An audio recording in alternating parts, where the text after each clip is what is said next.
weekend game plan gets out into the community with Suburban Newspaper sports editor Mark Lidbetter and the Amateur Sports Report. Oh, that was a terrible, terrible segue. Hey, Mark, how you doing? Not bad, especially you can ask some of my longtime buds. They'll tell you how weird I am. Oh, boy. Let's not get into that. It's a wholesome segment, Mark. It's a wholesome segment. Yes, I know. And I'm going to sit by my phone and see if Las Vegas will pick me up in the draft. There you go. At Lidlines on Twitter and thesuburban.com as well. Mark, let's start with something we never talk about on this show, karate. Karate. You got a karate note this week. What's up with that? We got a couple of local MDG Côte-de-Nez Justes who picked up medals at the Canadian Championships, which were held in Quebec City recently. And we'll probably hear some more about karate because there's a lot of interest stirring with the fact that the sport is now joining the Olympics. So, I mean, that's gonna drive an increase in participation. It's funny that it hasn't been there, right? I mean, you have judo in there, and I think, if I'm not mistaken, taekwondo is in the Olympic Games, if I'm not mistaken. So it would be strange to think of karate not being on that same level. Yeah, so it's headed there, and there was a huge field in Quebec, and Boaz Lohr, who competed in the 14-15 boys division, where he won 4 matches and claimed the gold medal.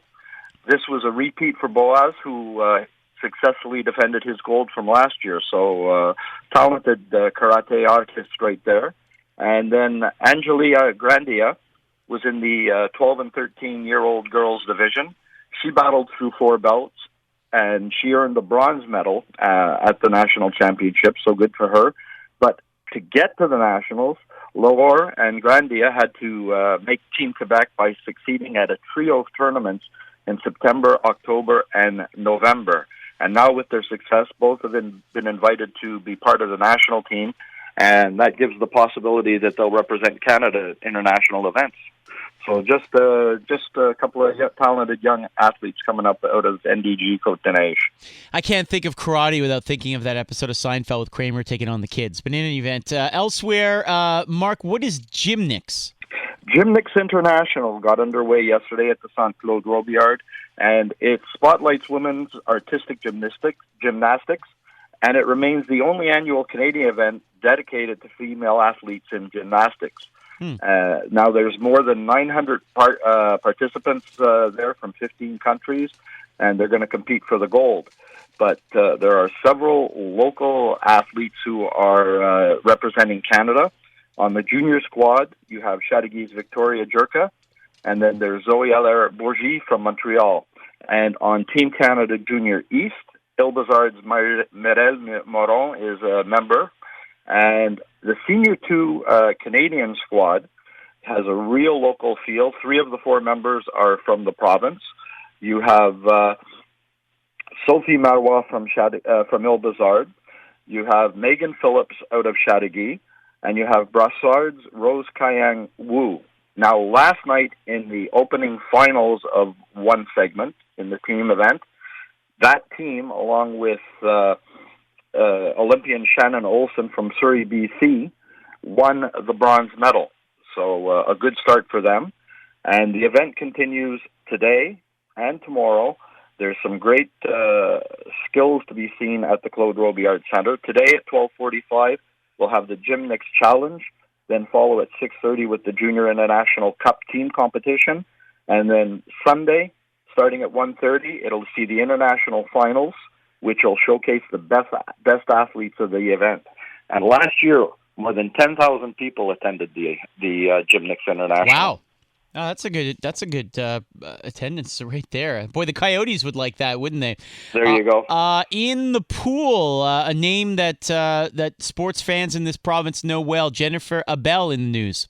Yeah, she has won a pair of medals so far at the second Diving World Series meet, which is in Guangzhou, China. On day Good pronunciation there, Mark. Very well done. Hey, you got to try and be pro, right? Yeah. And on day 1, Abel, along with Melissa Citrini-Beaulieu from St. Constant, took the bronze medal in the 3-meter synchro springboard event. Now, the pair were 6th after 2 compulsory dives, but the beauty was that the final 3 of the dives was where the action happened because they're optionals, and they were solid, finishing with a season-best 311.34 points to advance up to the third-place position. Now, they're a new team, and have only been working together since last November, so that looks good for the future. And the bronze is the first World Series medal for Citrini Beaulieu. Now, on day 2, Bell was in the mixed 3-meter synchro finals with Francois Imbeau-Dulac. Now, the funny thing is that this was really bizarre. They could not have a warm-up. The springboards were closed, and none of the competitors could get their warm-up dives in. So they all went in cold, but they shook that off, and they finished with a score of 326.16 to take the silver medals. Just a really good gutsy performance to do that, because the Chinese on home boards are difficult to approach. Interesting. Mark, always a pleasure to chat with you. Sports at thesuburban.com, folks out there. If you have an item for Mark's weekly report here, he'll be back at 7:50 every Saturday here on TSN 690. Mark, thank you so much. Really appreciate it. My pleasure, and we hope to hear from people because the second season is starting in hockey. We're headed into the league and regional championships.